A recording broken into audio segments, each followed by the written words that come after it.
Hello friends, welcome to my channel charcoal bird drawing day 30। तो चलिए दोस्तों शुरू करते हैं अपनी कार्ट्रेज शीट के साथ। तो यहाँ पर मैं एक सर्कल, ये देखिए पीनट बटर मैंने मंगवाया था तो उसके ऊपर ये सर्कल आया था। तो मैंने सोचा क्यों ना यार सर्कल शेप में जो है कुछ ड्राइंग्स को बनाया जाए। नॉर्मली तो हम अपनी शीट के ऊपर ड्राइंग्स करते ही रहते हैं, राइट। तो ये सर्कल शेप काफ़ी बढ़िया भी है कुछ पर्टिकुलर पार्ट्स के लिए कि भाई आपको लिमिटेड इतनी ही शेप बनानी है तो आराम से उसमें आप ड्राइंग कीजिए फर्स्ट क्लास तरीके से।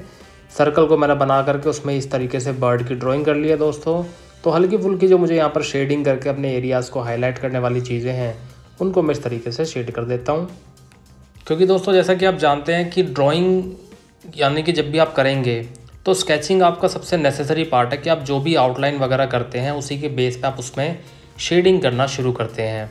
तो उसी चीज़ को ध्यान में रखते हुए हम यहाँ पर जो है अपना शेडिंग वाला एरिया और बाकी जो नॉर्मली हमें चीज़ें ड्रॉ करनी है उन सब चीज़ों को यहाँ बनाते हुए चलते हैं और फिर उसके बाद अपनी चीज़ों को चारकोल से हम अपना करते हुए चलेंगे कंप्लीट। तो बहुत सारी रिक्वेस्ट एक्चुअली मुझे लगा कि यार चारकोल के ऊपर मुझे भी बहुत सारी वीडियोस बनानी चाहिए आप लोगों के लिए। तो अभी चारकोल की सीरीज़ दोस्तों मैं जो है काफ़ी चलाऊँगा, तो आप बने रहिएगा और अपना प्यार देते रहिएगा। अब देखिए इतनी ड्राइंग हो जाने के बाद हम यहाँ पर नीडेबल इरेज़र की हेल्प से इसको लाइट कर लेंगे, जो कि हमेशा आपको करना है। और यहाँ पर आप देखिए ये हमारा चारकोल पाउडर हो गया। ब्रशेज़ का भी जो है दोस्तों आप यूज़ कर सकते हैं बिंदास, कोई दिक्कत नहीं है। तो थोड़ा बहुत काम हम जो है अपना ब्रश से भी कर लेंगे। डिफरेंट टाइप ऑफ ब्रशेज़ है यहाँ पर। अब इसके बाद देखिए ब्रश का मैं आपको काम दिखा देता हूँ होता कैसा है कि भाई यहाँ पर आपने पाउडर लिया और जिस भी एरिया को आपको शेड करना है वहाँ पर इस तरीके से इसको सॉफ्टली चलाना शुरू कर दीजिए। होता क्या है कि ब्रश से आपकी जो शेडिंग है ना वो कॉटन के कंपैरिजन में ज़्यादा सॉफ्ट आती है। इस वजह से जो है अगर आप चाहते हैं कि अपनी ओवरऑल थीम को स्मूथ रखना तो डेफिनेटली आप लोगों को ब्रश यूज़ करना चाहिए। बाकी जो अगली ड्राइंग होगी या फिर अगली से अगली जो भी हमारी सीरीज़ चलेगी चारकोल में, मैं कोशिश करूँगा कि उसमें अच्छे तरीके से आप लोगों को दिखा पाऊँ कि कैसे आप ब्रश का यूज़ कर सकते हैं और ब्रश कितना ज़्यादा एक बढ़िया जो है आपके लिए रहेगा सॉफ्ट शेडिंग के लिए। तो यहाँ पर आप देख सकते हैं दोस्तों हम जो है यहाँ पर अपना शेड करते जा रहे हैं और ब्रश से जो है ना बस हाँ ये बात ज़रूर है कि टाइम दोस्तों बहुत ज़्यादा लगता है, तो इस वजह से आप अपना पेशेंस जो है बना करके रखें। न्यूट्रल चारकोल पेंसिल मैं यहाँ पर यूज़ कर रहा हूँ दोस्तों। तो बैकग्राउंड में जितना भी डार्क एरिया होगा, शेडिंग वाला पार्ट होगा, मैं उसको चारकोल पेंसिल से यहाँ पर न्यूट्रल से अटैम्प्ट करूँगा। और न्यूट्रल की खास बात देखिए क्या है दोस्तों, न्यूट्रल पेंसिल ना बहुत ज़्यादा ब्लेंड नहीं होती है। तो यानी कि हम जब इसको चलाते हैं तो ये ना फैलती नहीं है। चारकोल पेंसिल अगर सॉफ्ट है तो वो फैलती बहुत ज़्यादा है, उसमें से ना डस्ट बहुत निकलता है। इस वजह से मैंने यहाँ पर यूज़ नहीं किया सॉफ्ट चारकोल पेंसिल को। मैंने सोचा यार न्यूट्रल से ही काम किया जाए। बाकी अगर कुछ एरिया की रिक्वायरमेंट होगी डार्कनेस की तो हम वहाँ पर यूज़ कर लेंगे, ऐसी कोई बड़ी बात नहीं है। तो चारकोल पेंसिल को इस तरीके से बढ़िया से आप चलाइए और जब आप चला लेंगे ये देखिए आउटर एरिया जो है इसका यहाँ पर भी जो सर्कल शेप बना रहा है वहाँ पर भी हम बढ़िया तरीके से शेड कर देते हैं। फिर उसको ब्लेंड करते हुए चलेंगे थोड़ी सॉफ्टनेस देते हुए। और चारकोल पेंसिल दोस्तों आप जानते ही हैं कि जब हम चारकोल पेंसिल को ब्लेंड करते हैं तो पेपर स्टम्प सबसे बेस्ट ऑप्शन होता है।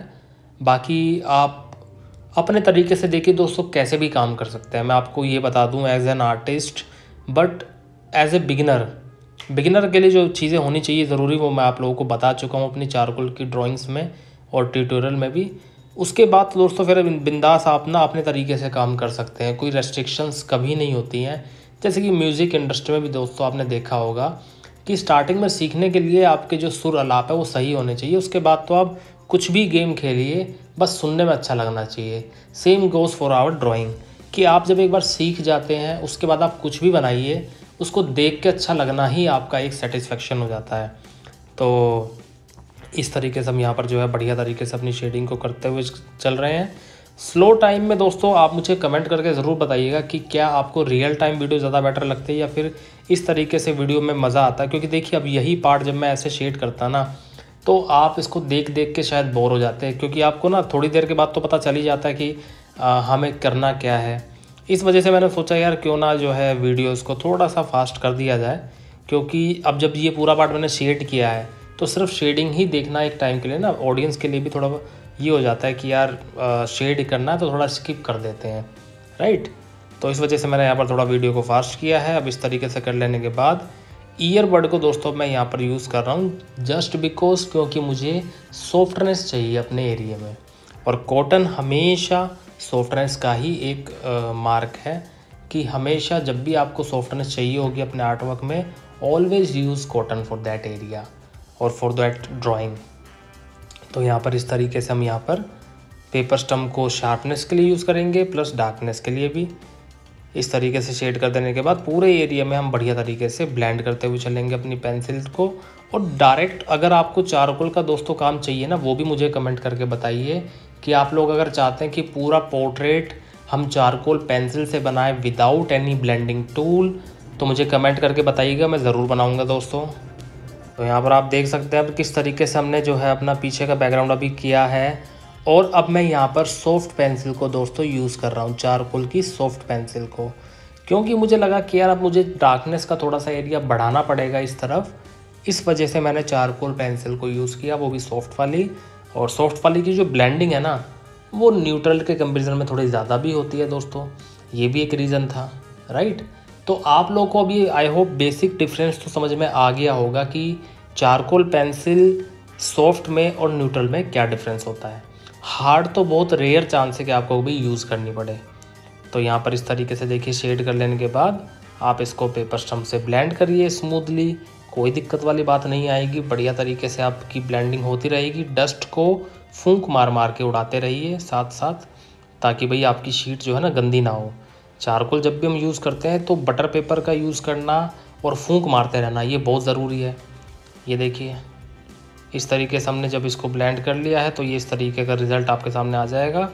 अब इसमें जो मुझे हल्का फुल्का बैकग्राउंड में लाइटनेस निकालनी है, उस लाइटनेस को मैं इरेज़र से, नॉर्मल इरेज़र से निकाल लेता हूँ।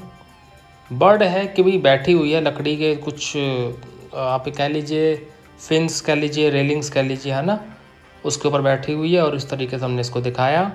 अब आप इसमें जो है बर्ड के अंदर काम शुरू कर दीजिए। अब बर्ड में ना मैंने सोचा कि यार देखिए, यहाँ मैंने आपको ये भी दिखाने की कोशिश की है कि आपका अगर बैकग्राउंड बहुत ज़्यादा सॉफ्ट है या फिर आपका बैकग्राउंड एकदम सॉफ्ट है, तो फोरग्राउंड की चीज़ें अगर आप डायरेक्ट शेडिंग के साथ करते हैं ना, तो उभर के आती है, वो अलग ही दिखाई देती है।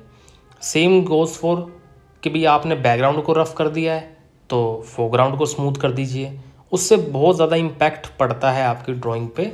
पूरी ड्राइंग जो है ना चेंज हो जाती है दोस्तों। ये देखिए किस तरीके से। एंड आई होप दोस्तों आपको डेफिनेटली वीडियो से बहुत सारी चीज़ें सीखने को मिली भी होंगी चारकोल में। चारकोल में आप मुझे कमेंट करके बताते रहिए कि आपको ड्राइंग में कितना मज़ा आ रहा है, प्लस नई नई ड्राइंग्स आपके लिए आती ही रहेंगी। कोई पर्टिकुलर ड्राइंग आपको चाहिए तो मुझे बताइएगा। अब ये देखिए इतना काम हमारा हो गया है। अब इसमें थोड़ी बहुत जो फिनिशिंग है वो अपनी दे करके आप इसको काम को ख़त्म कर सकते हैं। तो वीडियो अगर आपको अच्छी लगी है दोस्तों और ड्राइंग अच्छी लगी हो तो वीडियो को लाइक, शेयर और सब्सक्राइब करना बिल्कुल भी ना भूलें। अपना प्यार दोस्तों बनाए रखें, बहुत अच्छा लगता है एक आर्टिस्ट को जब उसकी ऑडियंस उसको सपोर्ट करती है और मन करता है फिर अगले वाले काम में अपनी जी जान लगाने का। तो दोस्तों जब तक अपना ध्यान रखें। Okay, take care and bye bye.